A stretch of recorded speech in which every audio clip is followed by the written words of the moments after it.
அனைவருக்கும் வணக்கம். ஏகதந்தாய விக்ரமே வக்கரதந்தாய மிகி தன்னாதந்தி பிரதிதாய சர்வ மங்கள மங்களி சிவே சர்வாக்த சாதகி சரணே திரும்பகை கௌரி நாராயணி நமசதே. கடகராசிக்கு இந்த வாரம் எப்படி என்ன பலன்? 5/4/2026 முதல் 11/4/2026 வரை, பங்குனி மாதம் 22 முதல் பங்குனி மாதம் 28 வரை கடகராசி நேயர்களுக்கு இந்த வாரம் கடகராசிநாதன் 4ஆம் இடத்துல, உங்க ராசிநாதன் 4ஆம் இடத்துல அமர்ந்து ஞாயிற்றுக்கிழமை 5ஆம் இடத்துல செல்லும் போது மாலை பொழுது பஞ்சமஸ்தானத்துல போய் நீசம் அடைகிறார் சந்திர பகவான்.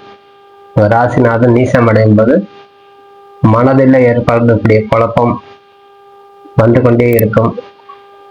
தேவையில்லாத ஒரு அச்ச உணர்வு கொடுக்கக்கூடிய தன்மை.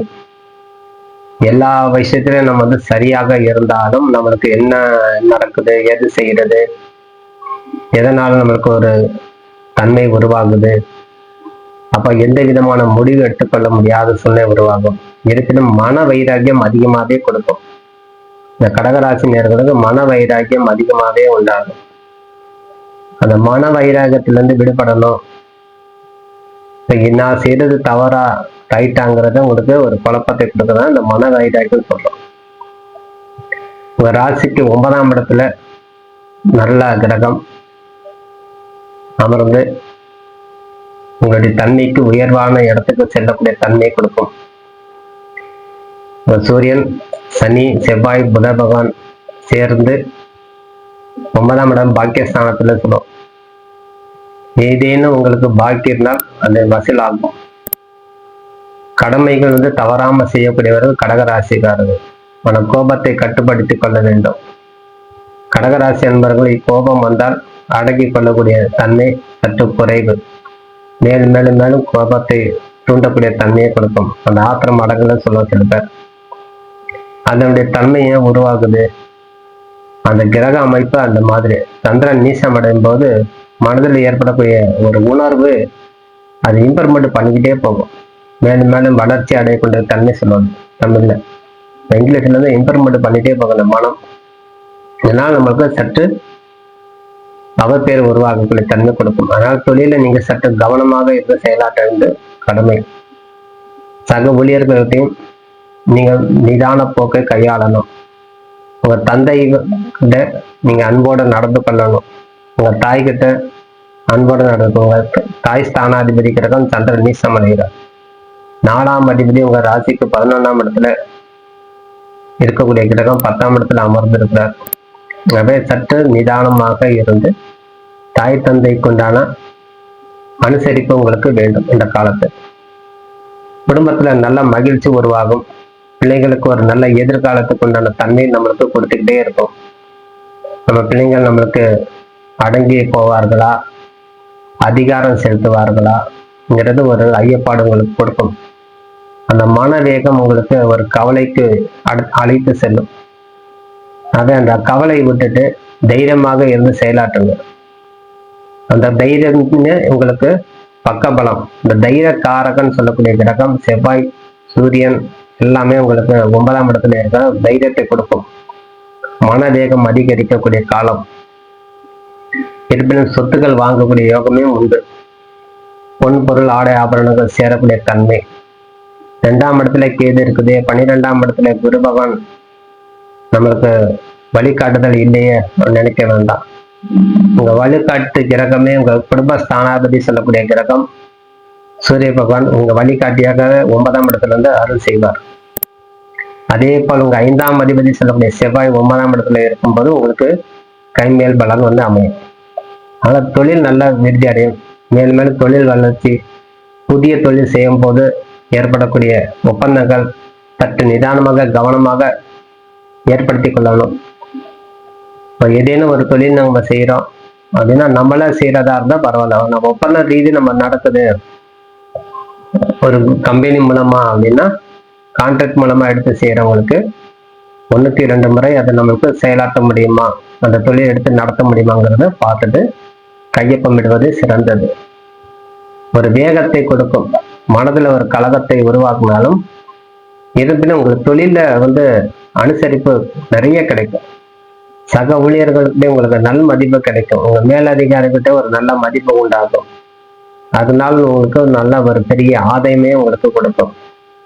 கணவன் மனைவி ஒற்றுமை அதிகரிக்கக்கூடிய காலம். மனைவிக்கும் கணவனுக்கும் ஏற்படக்கூடிய விரிசல் சரியாகக்கூடிய தன்மை.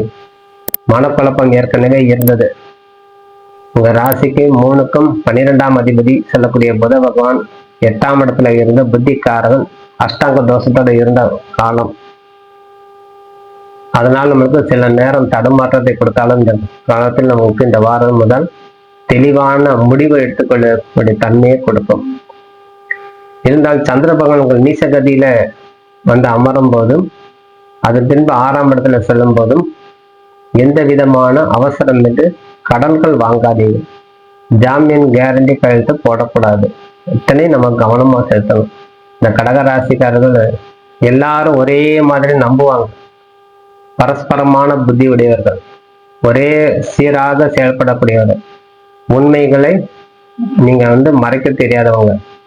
உண்மை, பொய், புரட்டு அது யாருக்கிட்ட எப்படி நம்ம சரிசமமா நடந்து கொள்ளணும் அப்படிங்கிறது தெரியும். எல்லாருக்கிட்டையும் ஒரே மாதிரி நடந்து கொள்ளக்கூடிய தன்மை உங்களுக்கு கடகராசி என்பதற்கு குணங்கள் உண்டு. எந்த விஷயமும் உங்களுக்கு மறைக்க தெரியாது. இதனால உங்களுக்கு சில நேரம் உங்களுக்கு அவப்பேர் கொடுக்கும். அதனால உங்கள் நண்பர்கிட்டையும் சரி, உறவுகிட்டையும் சரி, எப்பவுமே உங்களுக்கு ஒரு குறைபாடு அவ்வப்போது நடந்து கொண்டே தான் இருக்கும். அது இன்று நேற்று அல்ல. நான் காலமாக இதை அனுபவிச்சுட்டு வரேன். நான் என்னதான் செஞ்சாலும் எனக்கு ஒரு குறை கண்டுபிடிச்சிட்டே இருக்காங்கன்னு புலம்பக்கூடியவர்கள் இந்த கடகராசி என்பர்கள். அதனால உற்றார் உறவினர்கள், நண்பர்கள், சக ஊழியர்கிட்ட, மேலதிகாரிகிட்ட நிதான போக்கு கையாளணும். நீங்க ஒரு புனர்புஷ நட்சத்திரக்காரர்கள் இருந்தால் பூச நட்சத்திரத்துல அன்றைக்கு, மனுஷ நட்சத்திரம் அன்னைக்கும், உத்திரட்டாதி நட்சத்திரம் அன்னைக்கு பெரும்பாலை போய் செய்வீங்க. பெருமாள் வழிபாடு தவறாம செய்து வரணும். அதே போல் அம்பிகை வழிபாடு தவறாம செய்யும். இப்போ மகாலட்சுமி தேவியும் பால்கடலில் பள்ளி கொண்ட பெருமாள் சொல்லும் மாதிரி சைன குளத்துல இருக்கக்கூடிய பெருமாள் தரிசனம் செய்வதே இந்த பூச நட்சத்திரக்காரர்கள் சிறந்த பலம் கொடுக்கும். இந்த புனர்பூச நட்சத்திரம் பிறந்தவங்க பூச நட்சத்திரத்தை பரிகாரம் செய்யணும். அதனால இந்த பூச நட்சத்திரம் பிறந்தவங்கன்னா ஆயில நட்சத்திரத்துல பிறந்தவங்க பரிகாரம் செய்யணும். இந்த பூச நட்சத்திர ஜென்ம நட்சத்திரம் நம்மளுக்கு அப்படின்னா ஆயில்யம், கேட்டை, ரேவதி நட்சத்திரத்துல போய், அதே போல் நாகம் சார்ந்த ஆலயம், சர்ப்பம் சார்ந்த ஆலயத்துல போய் பாம்பு புத்து, கருமாரி அம்மன், இல்ல அக்னியோட கூடிய அம்மன், மன்னாரி அம்மன், அக்னி சக்தி இயங்கக்கூடிய தன்மை உடைய கிராம தேவதை போய் வழிபாடு செய்யும்போது உங்களுக்கு நன்மைகளும். கங்கை மண் வழிபாடு செய்யலாம். அத்தனை நம்மளுக்கு பலம் கொடுக்கும். அது கங்கை மண் நல்ல அருமையான பலம் கொடுக்கும். நீங்க ஒரு ஆயில நட்சத்திரக்காரர்களாக இருந்தால் மகன் நட்சத்திரம் அன்னைக்கு சுக்கிர பகவானை போய் பிரார்த்தனை செய்து கொள்ளணும். சுக்கிரன் மகாலட்சுமி வழிபாடு, பித்ருக்களுடைய வழிபாடு செய்து வரணும். அதே மகன் நட்சத்திரம், அதே போல் மூல நட்சத்திரம், அஸ்வினி நட்சத்திரம் போய் உங்களுடைய கடமைக்கு விநாயகர் வழிபாடு தவறாம செய்யணும். சுக்கிரன் வழிபாடு, விநாயகர் வழிபாடு, பித்ருக்கள் வழிபாடு இந்த ஆயில நட்சத்திரம் பிறந்தவங்க தவறாம செய்து வரும்போது அவங்களுக்கு எல்லா விஷயத்திலும் உங்களுக்கு வெற்றி பெற்றக்கூடிய தன்மையை கொடுக்கும். அதுவே வழிபாடு தவறாமல் செய்து வரணும். ஒவ்வொரு காலத்துல ஒவ்வொரு தெய்வம் வரும். இப்ப நம்ம ராசிநாதன் நீசமடைதியில இருக்கும்போது நம்மளுக்கு என்ன பலம், அதெல்லாம் நம்ம கூர்ந்து கவனித்து வழிபாடு செய்யும்போது கைமேல் பலம் கொடுக்கும் சொல்லி விடைபெறுகிறேன். நன்றி, வணக்கம். ஜெயபாலா, ஜெயபாலா. வாழ்க்கை. நன்றி, வணக்கம்.